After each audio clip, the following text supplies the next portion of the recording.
मेळघाट हा निसर्गाचं वरदान लाभलेला अमरावती जिल्ह्यातील एक दुर्गम भाग. पण याच मेळघाटातील चिखलदरा तालुक्यात वसलेल्या डोमा शासकीय निवासी आश्रमशाळेत अचानक असं काही घडलं ज्याने संपूर्ण परिसर सुन्न झाला. एका विद्यार्थिनीचं अकारण रडणं, मोठ्यानं हसणं, अचानक किंचाळणं आणि काही वेळानं पूर्णपणे सुन्न होऊन शांत बसणं. पाहता पाहता ही विचित्र लक्षणं एका मुलीकडून दुसऱ्या मुलीकडे पसरू लागली. भूताटकीच्या अफवांना उधाण आलं. हा प्रकार भूताटकीचा असल्याच्या अफवा पसरल्यामुळे भीतीपोटी पालकांनी सुद्धा आपल्या मुलामुलींना आश्रमशाळेतून घरी परत नेण्यास सुरुवात केली. भीती इतकी पसरली की 8 ऑगस्ट रोजी शाळेच्या पटसंख्येवर असलेले सगळेच्या सगळे 608 विद्यार्थी आश्रमशाळा सोडून निघून गेले. 963 मुलं आणि 345 मुली असे तब्बल 608 विद्यार्थी शिक्षण घेणाऱ्या एका शासकीय आश्रमशाळेत एका रात्रीत टाळं ठोकल्यासारखी परिस्थिती का निर्माण झाली? हा खरोखरच काही दैवी किंवा भूताटकीचा प्रकार होता, की यामागे आपल्या प्रशासकीय व्यवस्थेचा एखादा मोठा हलगर्जीपणा दडलाय? आजच्या या व्हिडिओमध्ये आपण डोमा आश्रमशाळेत घडलेल्या या धक्कादायक प्रकाराचा सविस्तर आढावा या व्हिडिओच्या माध्यमातून घेणार आहोत. त्यामुळे हा व्हिडिओ शेवटपर्यंत नक्की पहा. नमस्कार, मी कोमल आचरेकर आणि तुम्ही पाहत आहात महाराष्ट्र टाइम्स ऑनलाईन. घटनेची सुरुवात झाली एका विद्यार्थिनीच्या विचित्र वर्तनापासून. काही दिवसांपूर्वी एका विद्यार्थिनीमध्ये अकारण रडणं, मोठ्यानं हसणं, अचानक ओरडणं, शांत बसून राहणं आणि कोणत्याही गोष्टीला प्रतिसाद न देणं अशी लक्षणं दिसून आली होती. लवकरच इतर मुलींमध्येही हीच लक्षणं दिसू लागली. अमरावतीहून विशेष समुपदेशन पथक पाचारण करण्यात आलं. पण या विचित्र वर्तनामागील मूळ कारण शोधण्यात आरोग्य यंत्रणेला सुरुवातीला अपयश आल्याचं पाहायला मिळालं. आणि जिथे विज्ञान आणि प्रशासन स्पष्ट भूमिका घेत नाही, तिथे अंधश्रद्धा आपले हातपाय पसरते. मुलींच्या विचित्र वर्तनाचं गूढ कायम असताना शास्त्रीय कारण शोधण्याच्या ऐवजी अंधश्रद्धेचा आधार घेतला गेला. एका विद्यार्थिनीचे नातेवाईक तिला थेट वसतिगृहात घेऊन आले आणि तिथे एका भूमका म्हणजेच मांत्रिकाकडून तिची पूजा घातली गेली. तिच्या अंगावरून कापूर ओवाळण्यात आला, कानात मंत्र सुद्धा पुटपुटण्यात आले. पूजा सुरू असताना ती लहान मुलगी हुंदके देऊन मोठ्यानं रडत होती. पण अंधश्रद्धेच्या या खेळामध्ये तिच्या मानसिक आरोग्याचा कोणीही तिळमात्र सुद्धा विचार केला नाही. विद्यार्थिनींमध्ये नेमकी कोणती लक्षणं दिसतात, त्यामागे मानसिक, शारीरिक किंवा अन्य कोणतं कारण आहे का, याचा शास्त्रीय तपास होणं अपेक्षित होतं. मात्र घटनेला काही दिवस उलटून सुद्धा प्रशासनाकडून याबाबतची ठोस माहिती किंवा अधिकृत भूमिका ही समोर आलेली नव्हती. याचा परिणाम काय झाला तर संशय आणि भीतीच्या वातावरणात अंधश्रद्धेला वाव मिळाला. या संपूर्ण प्रकरणात सगळ्यात संतापजनक बाब म्हणजे शाळा व्यवस्थापनाचं मौन. आश्रमशाळेची जबाबदारी असलेल्या मुख्याध्यापक आणि अधीक्षकांनी या संपूर्ण प्रकरणात बाळगलेलं मौन हे अत्यंत संशयास्पद होतं.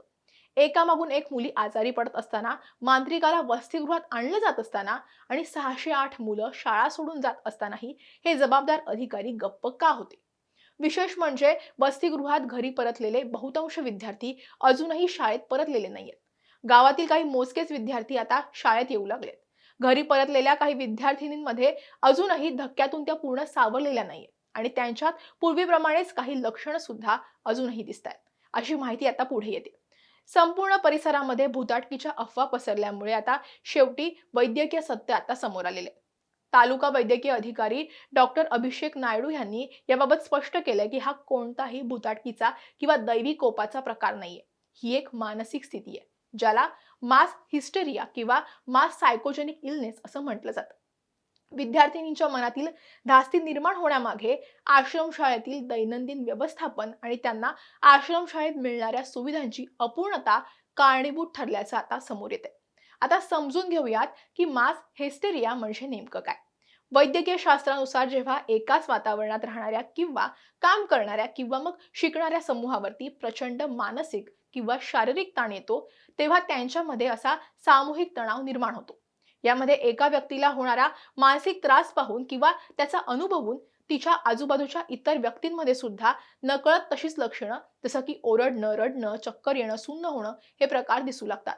हा प्रकार संसर्गजन्य आजारासारखा विषाणूमुळे नाही, तर मानसिक तणाव आणि भीतीमुळे वेगानं पसरतो. मास हिस्टेरिया ही मानसिक अवस्था असली तरी सुद्धा हा ताणतणाव सहजासहजी निर्माण होत नाही. एकाच ठिकाणी अनेक विद्यार्थिनींना रडणं, हसणं, ओरडणं, शांत राहणं किंवा मग प्रतिसाद न देणं अशी लक्षणं जाणवली असतील, तर त्यामागे सामूहिक तणावाची शक्यता असल्याचं वैद्यकीय अधिकारी व्यक्त करतात. त्यामुळे डोमा आश्रमशाळेत नेमकं काय झालं ह्यापेक्षा असा तणाव निर्माण होण्यामागे कोणते घटक होते याचा शोध आता अधिक महत्त्वाचा ठरतोय. पण प्रश्न असा उपस्थित होतो की लहान लहान विद्यार्थिनींच्या मनात एवढा प्रचंड ताणतणाव निर्माण कसा झाला. जर आपण तज्ज्ञांची मतं घेतली तर त्याच्यातून असं समोर येतं की हा ताणतणाव एका दिवसात निर्माण होत नाही. यामागे आश्रमशाळेतील अत्यंत वाईट परिस्थिती कारणीभूत आहे. अपुऱ्या खोल्या आणि क्षमतेपेक्षा जास्त मुलांना एकाच लहान खोलीत कोंबणं, अस्वच्छ स्वच्छतागृह आणि आरोग्यास धोकादायक असलेला परिसर, निकृष्ट दर्जाचा आणि वेळेवर न मिळणारा योग्य आहार, घरापासून दूर राहणाऱ्या या लहान मुलांना सतत वातावरणामध्ये गुदमरल्यासारखं वाटणं आणि हवी ती मोकळीक न मिळणं आणि त्यासोबतच सतत कोणत्या तरी भीतीखाली त्यांचं वावरणं, ही परिस्थिती कारणीभूत ठरते. या घटनेचं गांभीर्य ओळखून आदिवासी विकास विभागाच्या मुख्य आयुक्त लीना बनसोड यांनी डोमा, जारिदा आणि सलोना ह्या आश्रमशाळांना प्रत्यक्ष भेट देऊन आता पाहणी केलेली आहे. या भागामध्ये मध्यवर्ती किंवा केंद्रीय स्वयंपाकगृह सुरू करण्याच्या दृष्टीनं पावलं उचलली जातील आणि त्यासोबतच चौकशी करून कारवाईचे संकेत त्यांनी दिलेले आहेत. मात्र सवाल हाच आहे की अशी आपत्कालीन परिस्थिती घडण्यापूर्वीच त्याच्यासाठी प्रतिबंधात्मक उपाययोजना का केल्या जात नाही. आजही परिस्थिती पूर्णपणे पूर्वपदावर आलेली नाहीये. विद्यार्थी अजूनही त्याच ट्रॉमामध्ये आहेत. पालकांच्या मनात सुद्धा या सगळ्या प्रकारामुळे धास्ती बसलेली आहे. ही घटना केवळ डोमा आश्रमशाळेपुरती मर्यादित नाहीये. हा संपूर्ण मेळघाटातील आदिवासी शिक्षणाच्या ढासळत्या समीकरणाचा एक नमुना आहे. आपल्या राज्यामध्ये आश्रमशाळांची जी सुरुवात आहे ती अत्यंत चांगल्या हेतूनं करण्यात आली होती. ऋषीमुनींच्या आणि समाजसेवकांच्या विचारातून दुर्गम, डोंगराळ आणि त्यासोबतच या आदिवासी भागांमध्ये मुलांना शिक्षणाच्या मूळ प्रवाहात आणण्यासाठी, त्यांना शिक्षणाची गोडी लागण्यासाठी या शाळा सुरू झाल्या.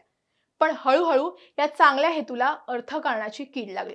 सरकारी शाळा असू देत किंवा मग अनुदानित, तिथे मोठी अनुदानं, संस्थाचालकांची मर्जी आणि कमिशनचा कोटा हे अभद्र व्यवहार सुरू झाले. त्यात शिक्षणाचा दर्जा आणि विद्यार्थ्यांच्या सुविधा खूप मागे पडल्या आणि पैशांचं गणित पुढे आलं. अर्थकारणामुळे सुविधा माघारल्या असं दिसलं. या सुविधा व्यवस्थित आहेत की नाहीत याचं सतत परीक्षण करणं गरजेचं आहे.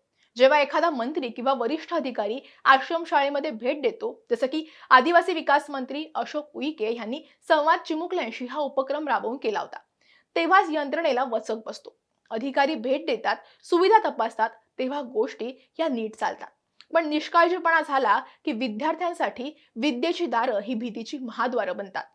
डोमा आश्रमशाळेमध्ये घडलेली घटना ही केवळ एका शाळेतील अफवा किंवा आजारपण नाहीये.